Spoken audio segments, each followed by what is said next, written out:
The Men of 40 Mile.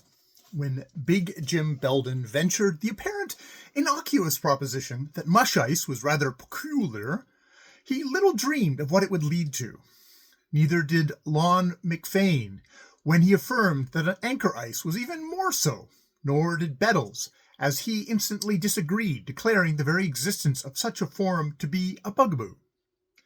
"And ye'd be telling me this," cried Lon, "after years ye've spent in the land? And we ain't out of the same pot this many days. But the thing's against risenin, insisted Bettles. "Look you, water's warmer than ice, and a little is the difference once you break through. Still it's warmer because it ain't froze, and you say it freezes on the bottom? Only the anchor ice, David, only the anchor ice. And have ye never drifted along the water clear as glass, when sudden, be like a cloud over the sun, the mushy ice comes bubbling up, till from bank to bank and bind to bind it's draping the river like a first snowfall? And more than once when I took a doze at the steering oar, but all's a comes out of the night side channel, and not bubbling up, and would never a wink at the helm?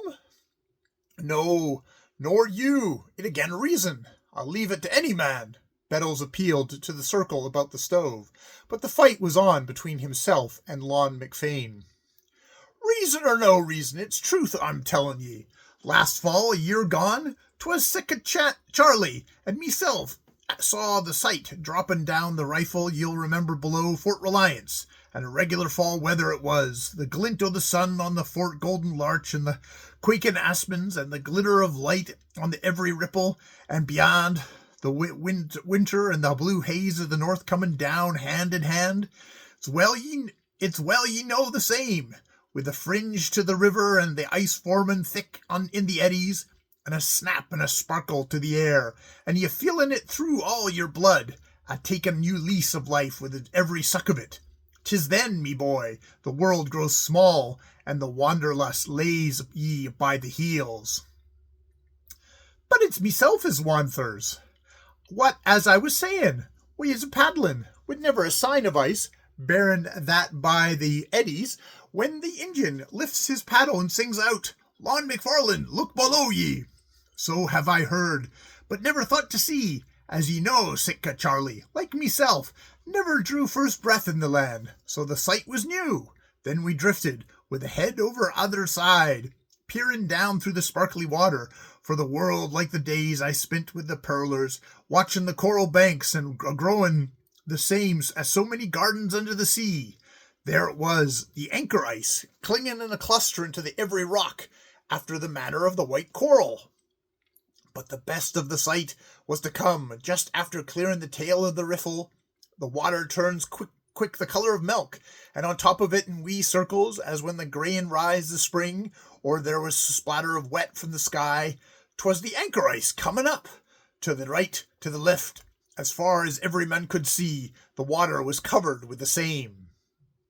And like so many porridge, it was, slicking along the bark of the canoe, sticking like glue to the paddles. It's many a times I shot the same rifle before, and it's many a times after, but never a wink of the same have I seen. 'Twas the sight of a lifetime."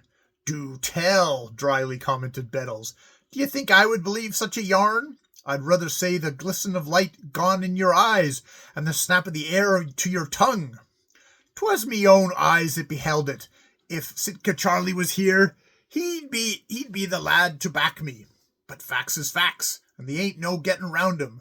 It ain't the nature of things for the water furthest away from the air to freeze first." "But me own eyes. Don't get het up over it," admonished Bettles, as quick as the Celtic anger began to mount. "Then you're not having believin' me? Since you're so blamed forehanded about it, no. But I believe nature first and facts." "Is that the lie you'd be giving me?" threatened Lon. "You'd better be asking the Siwash wife of yours. I'd have it to her, for the truth I spake." Bettles flared up in sudden wrath. The Irishman had unwittingly wound him, for his wife was the half-breed daughter of a Russian fur trader, married to him in the Greek mission of Nulato. 1,000 miles or so down the Yukon, thus being of much higher case than the common Siwash, or native wife. It was a mere Northland nuisance, which none but the Northland adventurer may understand. "I reckon you could take it that way," was his deliberate affirmation. The next instant, Lon McFane had stretched him on the floor. The circle was broken up, and half a dozen men had stepped between. Bettles came to his feet, wiping blood from his mouth. "It hain't new, this talking and paying of blows, and you don't never think but this will be squared. And never in my life did I take a lie from a mortal man," was the retort courteous. "And it's an avil day I'll not be hand waitin' with willin' to help ye lift your debts, barrin' no matter of way." "Still got that 38-55? Lon nodded. "But you better get up more likely caliber. Mine rip holes through you the size of walnuts." "Never fear. It's me own slugs smell their way with soft noses, and they'll spread like flapjacks against the comin' of beyond. And when I'll have the pleasure of waiting on ye, the waterhole's a striking locality. 'Tain't bad, just there be an hour when you won't set long on my comin'." Both men mittened and left the post, their ears closed to the remonstrances of their comrades. It was such a little thing, yet with such men, little things, nourished by quick tempers and stubborn natures, soon blossomed into big things.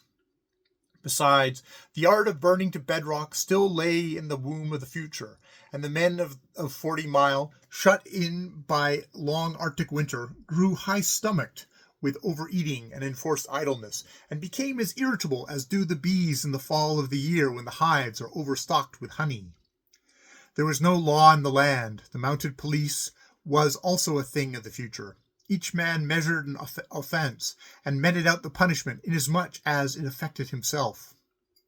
Rarely had combined action been necessary, and never in all the jury history of the camp had the 8th article of the Decalogue been violated. Big Jim Belden called an impromptu meeting. Scruff Mackenzie was placed as temporary chairman, and a messenger dispatched to solicit Father Robeau's good offices. Their position was paradoxical, and they knew it. By the right of might could they interfere to prevent the duel. Yet such action, while in direct line with their wishes, went counter to their opinions. While their rough-hewn, obsolete ethics recognized the individual prerogatives of wiping out blow with blow, they could not bear to think of two good comrades such as Bettles and McFane meeting in deadly battle. Deeming the man who would not fight on provocation a dastard, when brought to the test, it seemed wrong that he should fight. But a scurry of moccasins and loud cries, rounded off with the pistol shot, interrupted the discussion. Then the storm doors opened, and the Malamute Kid entered, a smoking Colt in his hand and a merry light in his eye. "I got him!" He replaced the empty shell and added, "Your dog, Scruff, Yellow Fang?" Mackenzie asked, "No, the lop-eared one." "The devil! Nothing's the matter with him. Come out and take a look." "That's all right after all. Bess's got him too. Yellow Fang had come this morning and took a chunk out of him, and came near to making a widower of me. Made a rush for Zarinska, but she whisked her skirts in his face and escaped with a loss of the same and a good roll in the snow. Then he took to the woods again. Hope he doesn't come back. Lost any of yourself?" "One, the best of the pack, Skookum. Started a muck this morning, but didn't get very far. Ran afoul of Sitka Charlie's team, and they scattered him all over the street. And now 2 of them are loose, and raging mad. So you see he got his work in. The dog census will be small in the spring, if we don't do something." "And the man census, too. How's that? Who's in trouble now?" "Oh, Bettles and Long McFarden had an argument, and they'll be down by the waterhole in a few minutes to settle it." The incident was repeated for his benefit, and Malamute Kid, accustomed to an obedience which his fellow men never failed to render, took charge of the affair. His quickly formulated plan was explained, and they promised to follow his lead implicitly. "So you see," he concluded, "we do not actually take away their privileges of fighting, and yet I don't believe they'll fight when they see the beauty of the scheme. Life's a game, and men the gamblers. They'll stake their whole pile on one chance in 1,000. Take away that one chance, and they won't play."